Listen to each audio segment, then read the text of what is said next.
आप सभी लोगों में से ज़्यादातर लोगों को यह पता होगा कि द कॉन्जरिंग एक सच्ची घटना पर आधारित एक फिल्म है। इस फिल्म में एक हंसता खेलता परिवार एक घर में रहने के लिए आता है जो कि भूत पिशाच और आत्माओं की चपेट में था। हालांकि इस फिल्म में जो कुछ भी दिखाया गया है वह कुछ हद तक सच है, लेकिन इन घटनाओं की एकदम पक्की जानकारी शायद बहुत ही कम लोगों को है। तो आज हम इस वीडियो के माध्यम से द कॉन्जरिंग की असली कहानी के बारे में बात करेंगे। सन 1970 में ठंड के मौसम में रोजर, उनकी पत्नी कैरोलीन और उनकी 5 बेटियां एक फार्म हाउस में रहने के लिए रवाना हुई जो कि हैरिसवाइल, रोहेड आइसलैंड में स्थित था। यह फार्म हाउस 200 एकड़ में फैली हुई थी। इसे सन 1736 में बनाया गया था। साथ ही रोजर और उसके परिवार ने यहाँ 10 साल गुजारने का निर्णय लिया था। उनके वहां जाने के कुछ ही दिन बाद उन्हें वहां वास करने वाली आत्माओं का एहसास होने लगा था। ऐसी कई छोटी छोटी घटनाएं हुई जिससे यह साफ साबित हो रहा था कि यह फार्म हाउस किसी अलौकिक शक्ति की कैद में है। हालांकि शुरुआत में इस परिवार का जिस आत्माओं से सामना हुआ था वे उन्हें कुछ नुकसान नहीं पहुंचा रहे थे। बच्चों के माता पिता का कहना है कि वे आत्मा सिर्फ उनके बच्चों को खेलते हुए देखते थे और कभी कभी उनसे बातें भी करते थे। लेकिन कुछ ही दिनों में यहाँ की परिस्थितियों में एक अजीब मोड़ आया। रोजर और उनके परिवार के घर में ढेर सारी असाधारण घटनाएं घटने लगी। खास तौर पर रात को यहाँ अजीब सी डरावनी आवाजें आती थी। घर में दीवार पर लगे फोटोज का अपने आप गिर जाना, सामानों का जगह बदल जाना, यहाँ तक कि कई बार बच्चों की बेड हवा में तैरने लगती थी।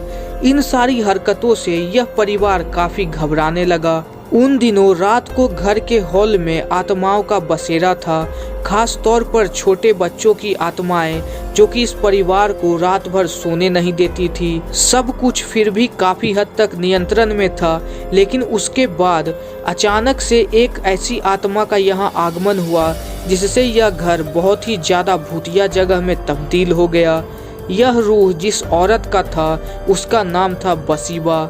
बसीबा ने बच्चों की मां कैरोलीन को अपना निशाना बनाया और उसे शारीरिक रूप से चोट पहुंचाने की कोशिश करने लगी। कैरोलीन के लिए यह समय बहुत ही मुश्किल का था क्योंकि बसीबा उसे रात भर जितना हो सके उतना चोट पहुंचाती थी। एक ऐसा भी समय आया जब इन आत्माओं ने कैरोलीन को बीच रात में नींद से उठाकर शैतानी आवाज में जोर जोर से घर से बाहर जाने को बोला। ऐसा करते वक्त वह ठीक कैरोलीन के ऊपर बैठी थी। इस परिवार द्वारा बताया गया कि यह रूह देखने में बहुत ही ज्यादा डरावनी थी। इसका सिर गले की बाईं तरफ लटका रहता था, मानो कि जैसे गर्दन को मरोड़कर तोड़ा गया हो। कैरोलीन ने बताया कि वह उसे सुई या फिर ऐसे ही किसी नुकीली चीजों से बार बार चोट भी पहुंचाया करती थी। कई बार उसका बिस्तर जमीन से हवा में तैरने लगता था। ऐसा कुछ दिनों तक चला।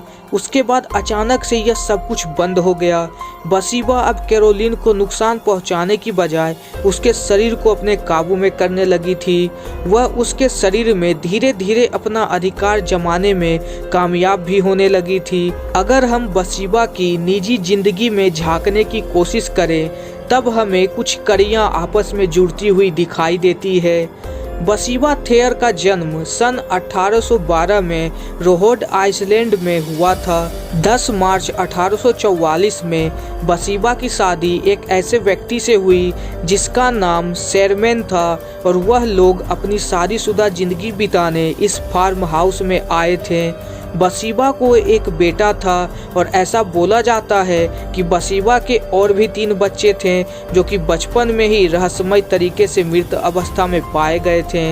इन सारी घटनाओं के कारण गांव में ऐसी चर्चा होने लगी थी कि बसीबा एक डायन है जो कि अपने ही बच्चों की आहुति देती है और उनके आत्माओं को शैतान के हवाले करती है। यह बातें इसलिए भी फैली जा रही थी क्योंकि जब बसीबा की एक बेटी मृत पाई गई थी और स्थानीय पुलिस कर्मचारियों ने जांच की तो उन्हें पता लगा कि उस बच्ची के सिर में किसी ने जोर से सुई चुभोई थी, जिसके कारण उसकी मृत्यु हुई। इस सब के बावजूद बसीबा के खिलाफ कोई सबूत नहीं मिला, जिसके कारण कोई उसका कुछ नहीं बिगाड़ पाया।